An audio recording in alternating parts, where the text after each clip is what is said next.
ये परमात्मा पूर्ण ब्रह्म कबीर भगवान जी हमारे साथ साथ रहते हैं। कबीर परमात्मा कहते हैं कि जो जन मेरी शरण है ताका हूं मैं दास, और गेल गेल ला गया फिरूं जब तक धरती आकाश। पुण्यात्मा, जो पुण्यात्मा अब भक्ति कर रहे हैं, क्योंकि अब ये प्राइम टाइम है भक्ति का, ये पिछली पीढ़ी है कलयुग में, और अब जो इस शरण में आ जाएंगे वो पार हो जाएंगे, और जो पार नहीं हुए तो वो यहीं रह जाएंगे।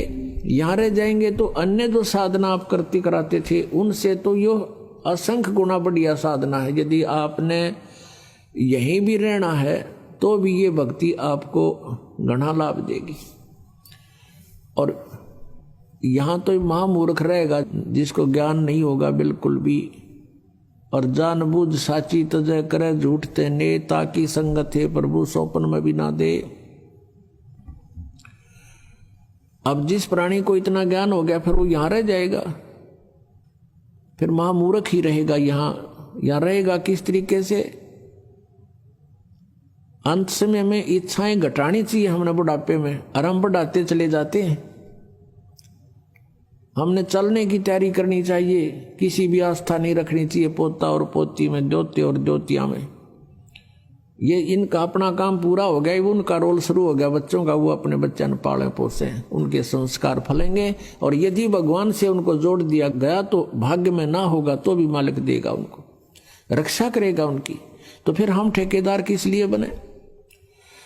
तो बुढ़ापे में हमारी दूनी दुर्गति करे युकाल, ना तो कोई हम करने योग्य रहते, इच्छाएं इतनी हो जाती हैं, न्यू हो जा भगवान, फलाने का न्यू हो जा, पोते का न्यू हो जा, पोती का वहां ब्याह हो जा। तो ये समस्याएं हमने घटानी पड़ेंगी अपनी, और ये ज्ञान से घटेंगी, वैसे कहने सुन से नहीं बनती बात।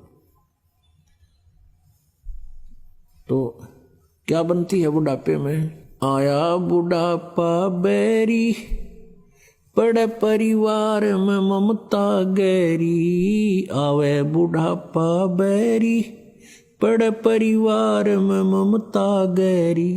पोता ब्यालो या मन में रहरी, एली करवा जो खड़ी रहेली, करवा जो खड़ी। जो के ठेका ठा लिया, और कोई पूछा नहीं बुढ़ा ने। बच्चे कोई काम करना शुरू करते हैं, बीच में जाकर खड़ा हो गया, नो नहीं भाई नो करो। वो करते होंगे उन्हें डिस्टर्ब करेगा।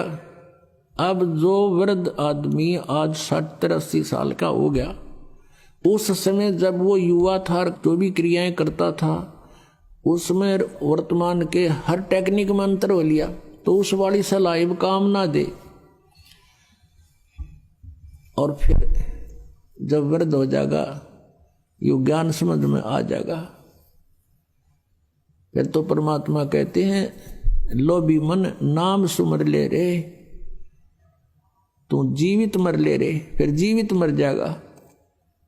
जितनी जैसी आपकी सोच समझ है, बच्चों को एक बार प्रार्थना करें और वो कहें कि नहीं पिताजी ऐसा करेंगे, अच्छा बेटा ले देख लो, ऐसा कर लो, फिर अपनी माला लेकर मुंह फेर ले, बात नहीं करे दोबारा, क्योंकि वो बालक नहीं है और परमात्मा उनके साथ है।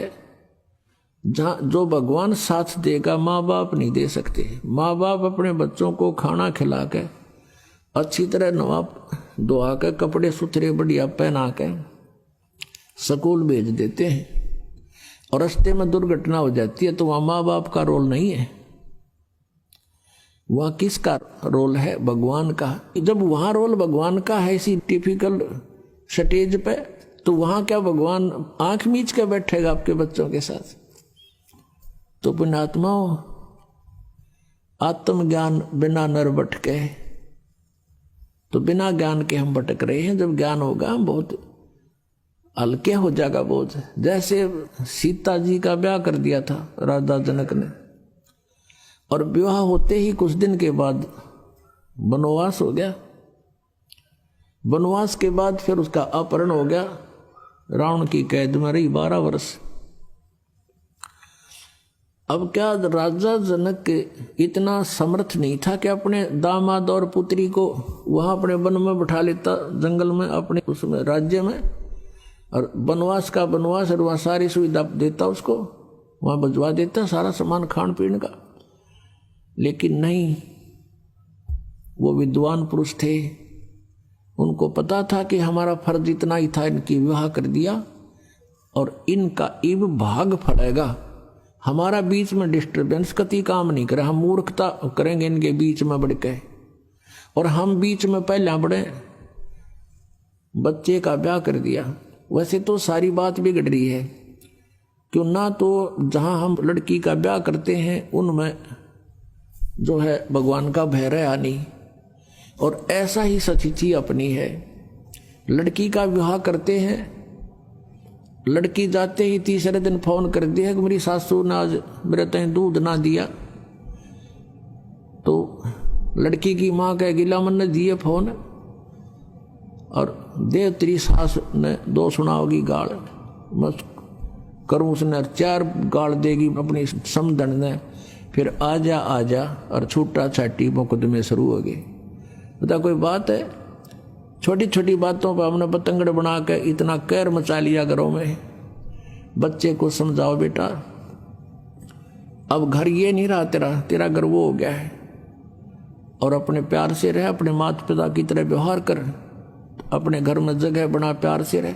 तो हम पहले बच्चे नौका के में होता, मैंने बताइए, तने कोई कुछ कह देता है तो बालक तो फिर बालक का हुआ, थोड़ा सा कंधे जब्बा फोन कर दे, होगी अशांति शुरू।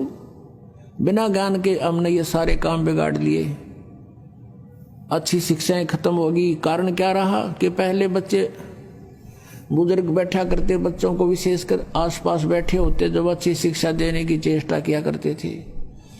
अब सभी इतने बिजी हो गए माया जोड़ने में। एक भक्त कह रहा था ना, बोला 10 दिन हो गए मेरे बच्चा ने नो नहीं पता मेरा पापा किस टाइम आओ है, किस टाइम जाओ है। डेली पैसेंजर, पिताजी आओ इतने बालक सो ले, और उन तो उठने से पहले, जागने से पहले वो वापस तैयार होकर जा ले। अब बच्चों ने शिक्षा किस टाइम दे सकते हैं हम?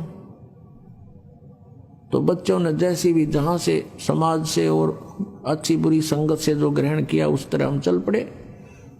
तो हमें अब सत्संग में आना अनिवार्य हो गया। घर पे भी सत्संग लावे, बच्चा न बिठावे, और बच्चे का जो बचपन में घर कर जाएगी वस्तु आजीवन साथ रहती है, उसको भूल नहीं पड़ती। अच्छी या बुरी कोई सी वस्तु ग्रहण कर ले बालक, आजीवन उस पर आरूढ़ हो जाते हैं। तो हमने बचपन से ही शिक्षाएं गलत दे दी, और जिस कारण से हमने समस्याएं घनी बढ़ा ली, तो सत्संग से घटेंगी। तो कहने का भाव ये है कि हम परमात्मा के चरणों में आने से हमारी सारी समस्याओं का समाधान होगा, परमात्मा पर विश्वास बढ़ेगा। अब प्रसंग चल रहा है कि हम जैसे कोई आपदा आप पर आई और नाम ले नहीं रखा, तो वो आपदा आपकी देह तोड़ जाएगी, उसमें बचाव नहीं होगा। बचाव करने के लिए हमने कुछ करना पड़ता है, और वो परमात्मा जिसकी शरण में आप कभी रहे हो और पार हुए नहीं, और फिर आप दोबारा भटक रहे हो, तो फिर उस मालिक को पता होता है। कहता है जो जन मेरी शरण है ताका हूं मैं दास, और गैल गैल लाग्या फिरूं जब लग धरती आकाश।